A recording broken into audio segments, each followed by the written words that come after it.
We've all seen that movie before. You know the movie, where the samurai stands there steely-eyed and stoic, holding his katana, ready to strike down the coward who's holding that black powder firearm, ready to shoot him and able to deflect the bullet and then cut him down. Did that really happen?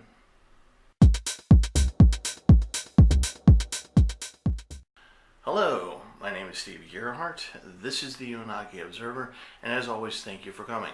I want to talk about, this is something I've been wanting to talk about for a little while now, and that is about samurai attitudes towards firearms. Okay, I know this isn't a real firearm, but it's used for duck hunt on a Super Nintendo system. It's a SNES, just a prop. Anyway, so we're led to believe through fiction and anime and manga and movies like Akira Kurosawa movies that the samurai has a special relationship with bladed weapons, with martial weapons, whether it be a spear, a glaive, a katana, that these weapons, according to the Bushido Code, are more honorable. They're more better representative of the skill set of the samurai. And so over time we're led to believe that the samurai themselves actually looked down on firearms. This is actually not true.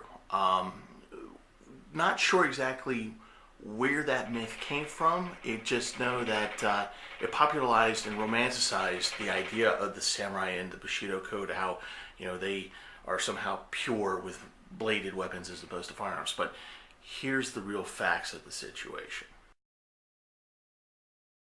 So a couple of years ago, I did a video about Tanegashima and the firearms that came out from that island. If you want to see that, the link is down below. But basically in 1542, 1543, a bunch of Portuguese washed up on the Japanese island Tanegashima, and they did a trade, and part of that trade was two weapons called matchlocks. They're like the first real representative of the rifle, and really poor weapons in terms of firearms, but technologically advanced for that time. And it spread through Japan. The use of it spread through Japan. Now, as I point out in that video, one of the things about Japan at that time was that they were not unfamiliar with gunpowder. They were very aware of it. They were very aware of the fact that it was weaponized. And that's knowledge that they got from the Chinese through trade. As a matter of fact, up to this point, they actually really did like the use of what was called Teppo cannon, which is a type of smaller cannon that it was easier to pull around and was lighter. Not very accurate. And the Japanese even developed a variant of the Chinese very crude hand grenade. It had to do with a clay pot, stuff inside the pot with gunpowder, and you just lit it and you threw it and hope it didn't blow off your hand. But basically what I'm trying to say is that the Japanese knew about gunpowder. They knew about cannons, and they actually did know about matchlocks at that time. They had seen them before. It's just not something that was widely used in Japan at that point. So in Tanegashima, the only thing that these islands Tanegashima had was basically sugarcane. So the lord of that island figured out that, hey, I got something cool here, and I can start trading this with the rest of Japan and make money for my clan. And that's pretty much what he did. So that's how the matchlock actually spread into Japan. Again, for more details, check the link down below.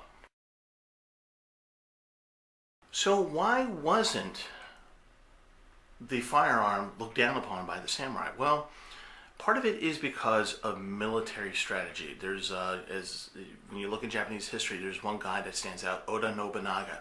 He's the guy who's considered to have united Japan, the first person to really unite Japan under one rule, even though he didn't live that long to see it. The Tokugawas pretty much took that away from him.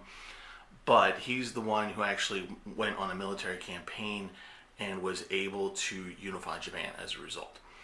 And he made very good use of the matchlocks, these firearms. And he was able to understand and use volley fire to greater effect than some of his peers. His peers also had the matchlocks, but they would only be like 20 guys or so, and they set off maybe one or two volleys and they ran off the field. Okay, Oda Nobunaga was the guy who actually created strategy with the firearms at the time. Now, the reason why that maybe people think that samurai thought firearms were beneath them was probably two reasons. And the first reason has to do with the actual average Japanese infantryman at the time in the 1600s. And the other part of it was how the samurai were actually able to use the firearm. They did use them, but not in a way that you might think.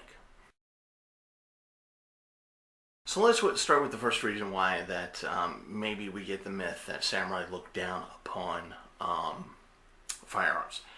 And that probably has to do with the bulk of what a Japanese army during the feudal times were, and during the Tokugawa period, Edo period. So usually in a vassal system, you have your noble lord way up here who decides to go to war with somebody else, and they give the order to raise an army. Now you say, okay, don't they already have an army? Well, yes and no. Basically what they have are garrisons. So they have garrisons that protect their particular castle, and maybe some garrisons periodic through their province to help maintain order. Usually a garrison was no more than a couple hundred people. If you're at the seat of power for that province, you're talking maybe 500. So not very large armies, and you can't coalesce them all together into one army. So what they would do is they would go to the samurai, who were kind of like the officers of the army, sort of, and tell them, okay, go out to the fields and raise me an army. Go out and get the most able-bodied guys you can get and give them a weapon, and we're going to go to war. So that's literally what would happen. So if you were a farmer and you were out in your field one day and you see the samurai walking up to you and it says, here's your spear, you're going to war now, let's go. That was pretty much it. Now, what kind of training would you get if you fell into that category of soldier? Well, you would learn a couple drills, basically how to march. You would have some rudimentary training on how to use your weapon, usually a pike, a glaive, or something like that.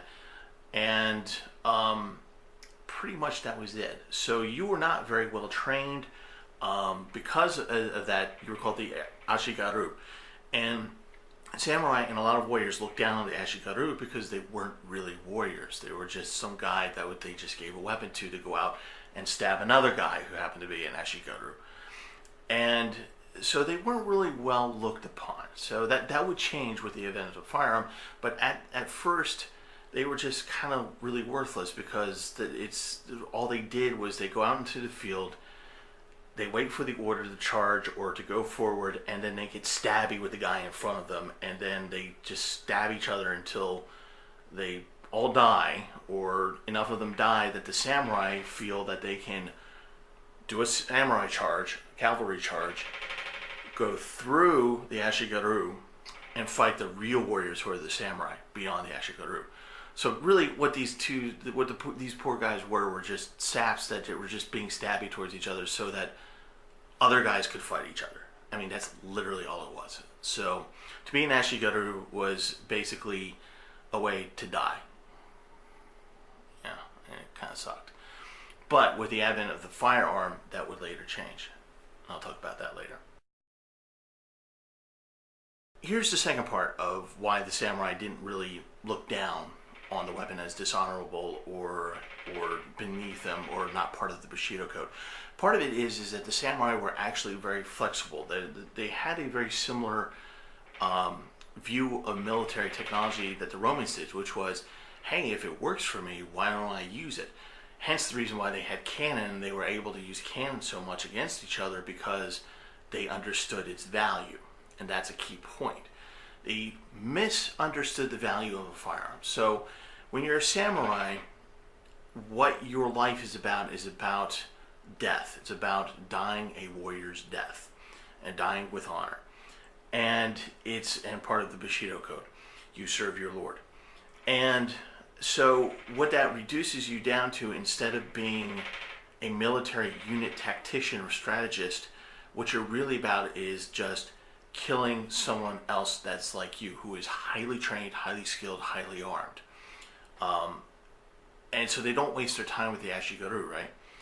Well, so you would find, as the Tanegashima matchlocks started pervading through the country, you've started to find lower ranking samurai, meaning poor samurai who didn't have a whole lot of money, carrying one or two maybe matchlocks pistols or maybe a rifle. matchlock. And the reason for this is that that was their actually secondary weapon. So they would actually use the matchlocks to help them get through the ashigaru, or to defend themselves, to give themselves enough time against the ashigaru so they can withdraw or draw out their main weapon, usually a sword, an axe, or something else, something handheld. And that's usually how that's what they use it for, and that's all the purpose they saw it for. So it's not that they looked down on it, they just said, well, in terms of individual combat, this is all it can do for me. They never once considered the overall unit effectiveness of a firearm, particularly of a matchlock at that time. So that's why Oda Nobunaga, who was a great military leader, the one who united Japan, the first person to unite Japan, used this very well, this firearm very well. And what he did was kind of interesting, because he redid the status of the ashigaru. Explain that in a moment. So as I said before, the ashigaru were basically nobodies given something sharp and stabby, and were told to be stabby at somebody else. And that's really all their lives. They were looked down upon. They were, just barely above dirt, and pretty much their lives meant nothing to the samurai or the lords that commanded them to fight.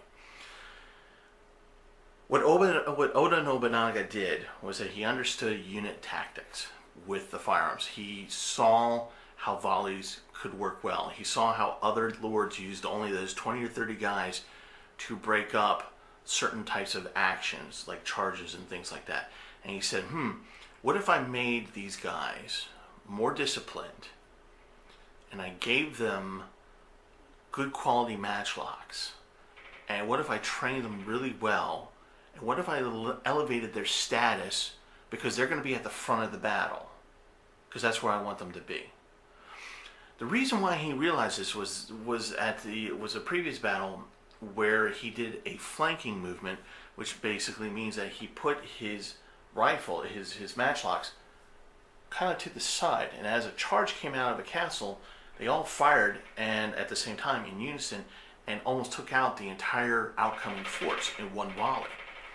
So when Oda Nobunaga saw this, he goes, well, what if I had, instead of 40 of these guys, what if I had 1,000 of these guys? Well trained, well armed, well disciplined. So if you give a unit, a bunch of men, discipline, well armed, a mission, you elevate them, you give them purpose. That means the samurai, that means the noble lords have to take them a little bit more seriously. They have a specific function that you need from them.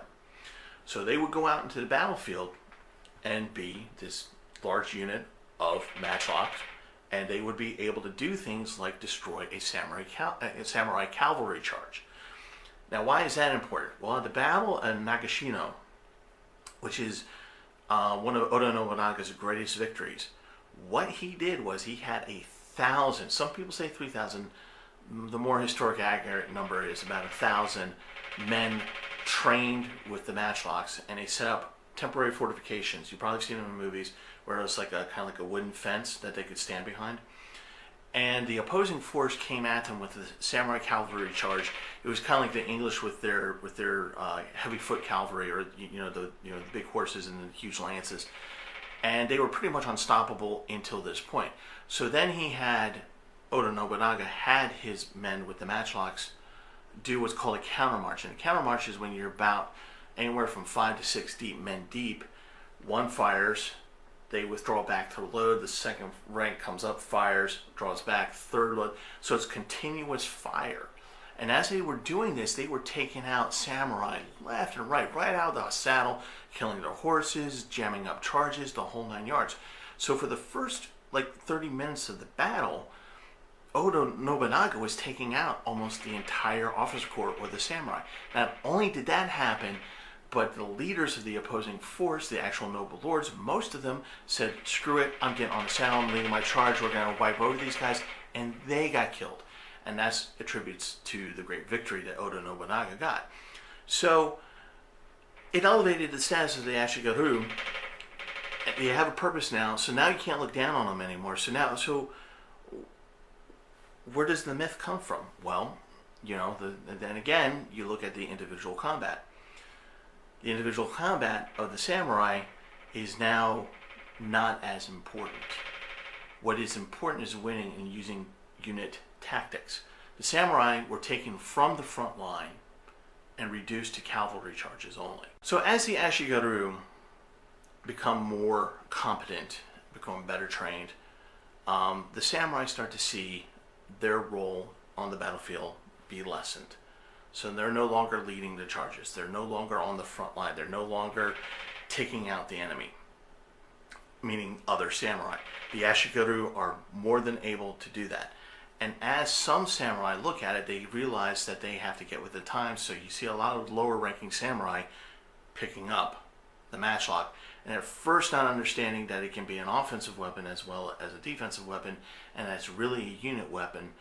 They eventually figure that out, and that's why samurai will still, the samurai ethic, the samurai Bushido code would still exist and go on to the future, even to today. There's still samurai families out there in Japan.